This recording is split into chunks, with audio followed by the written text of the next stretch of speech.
Good morning, কেমন আছো?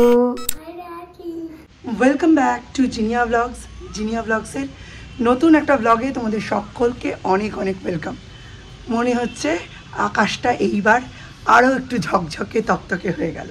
11টা বাজে, আমি বেরিয়ে গেছি। এই যে আমার ব্যাগ নিয়ে সৌর্যের খাতা টাতাগুলো স্কুলে যাচ্ছি, একটু কারেকশান করি।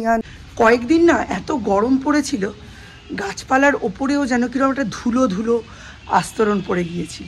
কাঠবিড়ালি কাঠবিড়ালি পেয়ারা তুমি খাও। আর এই 2-3 দিন বৃষ্টিতে তাপমাত্রা যেমন কমেছে, সবাই যেমন অনেকটা স্বস্তি পেয়েছে, গাছপালাগুলো একেবারে ধুয়ে মুছে চকচকে সবুজ হয়ে গেছে। শুভ অক্ষয় তৃতীয়া সকলকে। সবার আমার রেডি। শুভ অক্ষয় তৃতীয়া। আমার পেছন দিকটা তো পুরোটাই গ্রিনারিতে ভর্তি, বিভিন্ন শেডের সবুজ। কোনোটা কচি কচি কলা পাতা, কোনোটা ডার্ক গ্রিন, কোনোটা অলিভ, এরকম।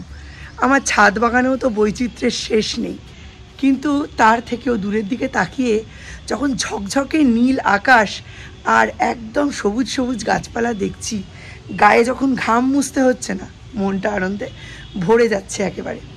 সৌম্যর আজকের দিনটা অফ। সৌম্যর বাইরে কোনো পড়া থাকে না আজকের দিনে, তো আমি না খুব খুশি থাকি এই দিনটা, অনেকটা সময় পাওয়া যায়।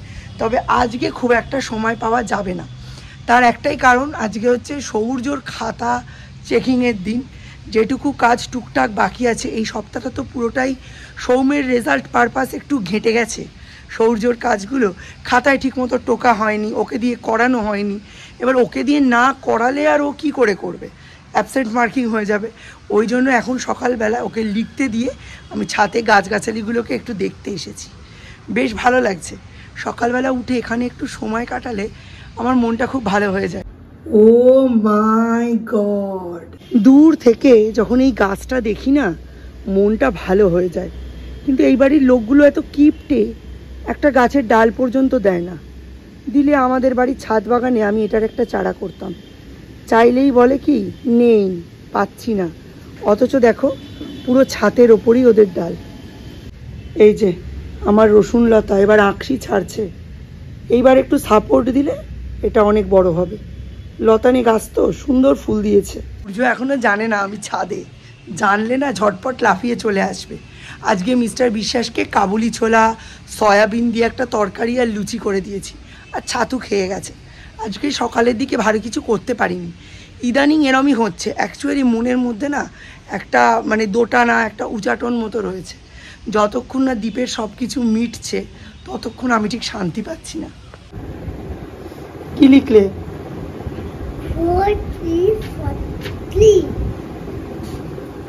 কাঠবিড়ালি কাঠবিড়ালি পেয়ারা তুমি খাও, পেয়ারে তুমি খাও, গুড়মুড়ি লাও, লাও বেড়াল বাচ্চা তাও, বেয়ার বাচ্চা তাও। মা বৌদিদের বাড়ি থেকে আজকে প্রসাদ দিয়ে গেল, অক্ষয় তৃতীয়ার পুজোর প্রসাদ। প্রত্যেকবারই ওরা করে আর ওরা আমাদের দিয়েও যায়। ওইটা তো এখন নিয়ে নিলাম, দীপ একটু খেয়েছে। Today we can all be together, Gordon Cook and Alan East. 11টা বাজে, আমি বেরিয়ে গেছি। এই যে আমার ব্যাগ নিয়ে সৌর্যের খাতা টাতাগুলো স্কুলে যাচ্ছি, একটু কারেকশান করি আনতে। এই উইকে ঠিক আমিও শিওর না এর বাইরে কোনো কাজ ছিল কি নেই। যথাসম্ভব মানে স্কুলে তো গ্রুপে হচ্ছে যেহেতু, যথাসম্ভব প্রিন্ট করে রাখা কমেন্টসগুলো যেগুলো আছে সেগুলো থেকে হোমওয়ার্ক ক্লাস ওয়ার্কের যে কপি সেগুলো বানিয়ে নিয়েছি, রেডি করে নিয়েছি। এখন দেখা যাক যে ঠিকঠাক করেছি না আরও কিছু করাতে হয়তো বাকি থেকে যেতে পারে। আর মেন যে ব্যাপারটা সেটা হচ্ছে সৌম্য তো জানোই, এই 10টা 15 ঘুম থেকে উঠেছে, তাও আমার কাছে বকা টকা খেয়ে। তবে আজকে থেকে আমি একটা রুল চালু করেছি, আমি বলছি ব্রাশ করার পর চাটা খেয়ে নেবে, যেদিন বাড়িতে থাকবে অ্যাকচুয়ালি সেই দিন। তারপরে 2 ঘন্টা ওর কোনো রকম ওয়াইফাই হেন তেন কিচ্ছু চেক করবে না, ফোন 2 ঘন্টা আমার কাছে থাকবে। 11টা থেকে 1টা অবধি ফোনটা আমার কাছেই থাকবে, এবং সেই সময়ের মধ্যে যতটা পারবে পড়াশুনো করে নেবে। কারণ 1 ঘন্টা একটা না তো 2 ঘন্টার বেশি অ্যাকচুয়ালি পড়াশুনো করা যায় না, ব্রেনটা নেবে না। তো সেই জন্য আমি 2 ঘন্টারটাই দিয়েছি। 2 ঘন্টারটা অভ্যেস হয়ে গেলে তারপর আস্তে আস্তে এই টাইমিংটা বাড়াবো। এখন যেহেতু 11টা বাজে, ফোন আমার কাছে এই যে পকেটে নিয়ে বেরিয়েছি, গিয়ে আবার চার্জে দিয়ে দেবো। তো এইখানেই থাকবে ফোনটা, সুবিধে হবে। আস্তে আস্তে অভ্যেস করানোর চেষ্টা করছি, যাতে যত মানে একদম 2 বছরের মধ্যে ও ফোন ছাড়া থাকতে বাঁচতে ঠিক করে শিখে যায়। মাত্র 2-3 মিনিটের কাজ, সঙ্গে সঙ্গে হয়ে যাবে। যে কদিন আসছে ফাঁকাই থাকে, আর এটাই মনে হয় লাস্ট চেকিং, কারণ এরপরে তো 1লা জ্যৈষ্ঠ থেকে শুরু হয়ে যাবে একদম গরমের ছুটি। তখন আরও ভালো করে মানে রেডি করাতে পারবো। 11টা 15 বেরিয়ে ঢুকেছি, 11টা 20 চেকিং কমপ্লিট। এবার বাড়ি যাব, তারপর গিয়ে ওদের টিফিনের ব্যবস্থা করতে হবে।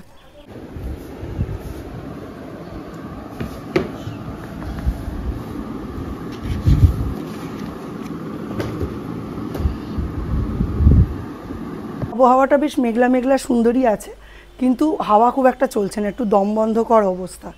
এখন সৌর্য এক্ষুনি এসেছিলো, আম্মা দাদার বাড়ি আবার পালিয়েছে, ওকে নিয়ে আসি।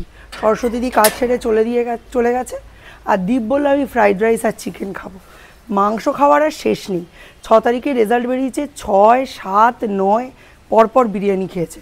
আবার আজকে বলছে ফ্রাইড রাইস আর চিকেন খাবো। খাইয়ে দিই, কালকে পরশু 2 দিন তো ভালো করে খাওয়া জুটবে না, পড়তে যাওয়া আসা এসব লেগেই থাকবে। চলো আগে সৌর্যকে নিয়ে আসি, এটা খুব দুষ্টু হয়েছে। ওই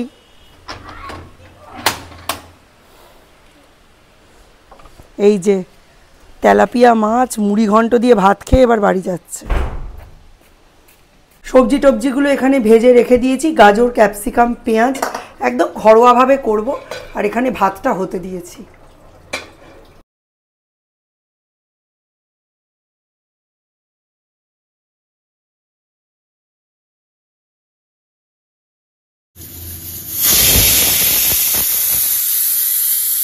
চলো মাংসটা হয়ে গেছে, তোমাদের ফাইনাল লুকটা দেখিয়ে দিই। ওয়েট, ও মাই গড, কালারটা এসেছে দেখো খালি, just wow wow, just wow. Fried rice দাদা আগেই চলে গেছেন, তাই এবার যাচ্ছেন চিকেন।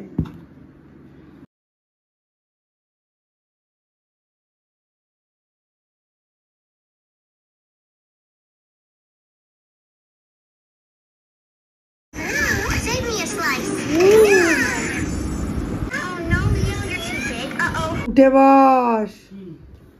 কি এটা? ও আসছিল না, এটা সেই 1 তারিখ আসার কথা, আজকে এলো। 1 মে আসার কথা ছিল, আজকে 10th মে। শুভ সন্ধ্যা। আজকে অক্ষয় তৃতীয়া, আর আজকের দিনে অনামিকা মানে সৌর্যের তিতলি আজকে একটা অনুষ্ঠান করে বাড়িতে, ও উপোস করে থাকে এবং 3 জন 5 জন এরকম, আর নিয়মটা আমি ঠিক জানি না। সধবাদের ওই সিঁদুর দান করে, আলতা টালতা পরায়। তো এই পারপাসে ও আমায় ডেকেছে আজকে। একটা স্পেশাল মুহূর্ত অন্যভাবে সেলিব্রেট হতে চলেছে, তো সেটাই তোমাদের সঙ্গে শেয়ার করব। সেরকম কিছু ব্যাপার নেই যে এটা সকলেই করে বা এরকম কিছু নেই, আমি কোনোদিন করিনি, বাট ও কিন্তু এটা প্রতি বছর খুব ভালোভাবে মেনটেন করে। পিসি আসবে ডাকতে, পিসি ডাকতে আসলে তারপর আমি আর সৌর্য বেরোবো। সৌর্য তো অলওয়েজ ওদের বাড়িতে আর পিসির বাড়িতেই যাতায়াত করে, তাই ওর আলাদা নিমন্ত্রণের কিছু নেই, আমি যাব। তো আমি এইভাবে রেডি হয়ে নিয়েছি, এমনি সেরকম কিছু না, যেহেতু এটা সধবাদের একটা অনুষ্ঠান আর একটা বৈশাখ মাসের সঙ্গে জড়িত, তো সেক্ষেত্রে আমি লালটাকে একটু বেশি প্রাধান্য দিয়েছি, ব্যাস এইটুকুই। আর লাল আমার বরাবরই খুব প্রিয়। এই নতুন উঠেছে, নতুন ক্রেজ, ট্রেন্ডিং টপিক, কিন্তু অক্ষয় তৃতীয়া বাঙালির ধানতেরাস। এই দিন আমরা প্রার্থনা করি যেন আমাদের সুখ, সমৃদ্ধি, স্বাস্থ্য সব কিছু অক্ষয় থাকুক। তাই আজকের দিনেই তিতলি এই পুজোটা করে সিঁদুর অক্ষয় থাকার জন্য। সধবাদের নিয়েই এই অনুষ্ঠানটা করা হয়। অ্যাকচুয়ালি অক্ষয় তৃতীয়া এই দিনটি এখন অফ ট্রেন্ডিং, কিন্তু এটি বাঙালির ট্র্যাডিশন, বাঙালির সংস্কৃতি। এই দিন ভাগীরথ গঙ্গাকে মর্তে এনেছিলেন। এই দিন থেকে পুরী ধামে 21 দিন ব্যাপী জগন্নাথ দেবের চন্দন যাত্রা শুরু হয়। তাহলে বোঝাই যাচ্ছে এই দিনটির কতটা মাহাত্ম্যপূর্ণ, কিন্তু আমরা তো নিজেদের সংস্কৃতিকেই ভুলতে বসেছি। সকল মানুষজন নিজেদের ধর্ম, নিজেদের সংস্কৃতিকে মাথায় করে রাখে। আর আমরা বাঙালিরা এক আত্মবিস্মৃত জাতি, সত্যিই তাই। না নিজের ধর্মকে ধরে রাখতে পারি, না সংস্কৃতিকে, না শিল্পকে, উপরন্তু অন্যকে সুযোগ করে দিই যাতে তারা আমাদের ধর্ম, সংস্কৃতি, কলা কুশলীদের অপমান করতে পারে, তাদের নিচু করতে পারে। আজকের দিনটা এতটাই বিশেষ যে নতুন নতুন যেসব দোকান খোলা হয় বা অনেক পুরনো দোকানেও আজকের দিনেই পুজো হয়, মিষ্টির প্যাকেট দেওয়া হয়, ক্যালেন্ডার দেওয়া হয়। যদিও এই ট্রেন্ডটা অনেকটাই পয়লা বৈশাখের দিকে চলে গেছে, মানে অনেক দোকানদারই এটা অক্ষয় তৃতীয়ার দিন না করে পয়লা বৈশাখের দিন করেন। কিন্তু আমার মনে হয় প্র্যাকটিক্যালি নিজের কথা যদি বলতে যাও যে এইটা এই দিনেই করা সব থেকে বেশি গুরুত্বপূর্ণ। দিন মাহাত্ম্য বলে একটা কথা আছে না, ব্যাপারটা ঠিক সেই রকম। যদি ভালো করে পঞ্জিকা ঘাঁটো তাহলেই বুঝতে পারবে এই দিনটা কতটা মাহাত্ম্যপূর্ণ। এমনকি অনেকে যারা নতুন বাড়িতে গৃহপ্রবেশ করছে বা নতুন ফ্ল্যাটে গৃহপ্রবেশ করছে বা কিছু কিনছে, সেই জন্য এই অক্ষয় তৃতীয়ার দিনটা অনেক অনেক মাহাত্ম্যপূর্ণ। আজকের দিনটায় অনেক সধবা নারীরাই এই ব্রতটা করে থাকে। আমি কোনোদিন করিনি, কারণ আমি জানতামই না। পুজো পালির ব্যাপারে আমার আইডিয়াটা চিরকালই একটু কম, কিন্তু যেহেতু তিতলির মা রয়েছে গাইড করার জন্য, তিতলি এই জিনিসটা খুব ভালোভাবে শিখেছে। তিতলি এই দিন 3 জন 5 জন এরকম সধবাদের ডেকে তাদের আলতা পরিয়ে দেয় নিজের হাতে। ভাবতে পারছো কতটা পুণ্যের কাজ।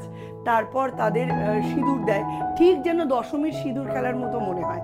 আমরা প্রত্যেকে কিন্তু প্রচণ্ড আনন্দ পেয়েছি। তিতলি সকলকে সিঁদুর পরিয়ে দিয়েছে, আলতা পরিয়ে দিয়েছে, তারপর জল মিষ্টি সব খাইয়েছে, আর ব্লগটাও ওই শেষ করেছে। শুভ অক্ষয় তৃতীয়া সকলকে, সবার আমার প্রীতি ও শুভেচ্ছা সকলকে জানাই। কালকে দেখতে পাবে ব্লগটা, তো অক্ষয় তৃতীয়ার ব্লগ দেখার জন্য আমাদের সাথে থাকো, সঙ্গে থাকো। আর আজকের ব্লগ এখানেই সমাপ্ত করা হলো। Tata, by.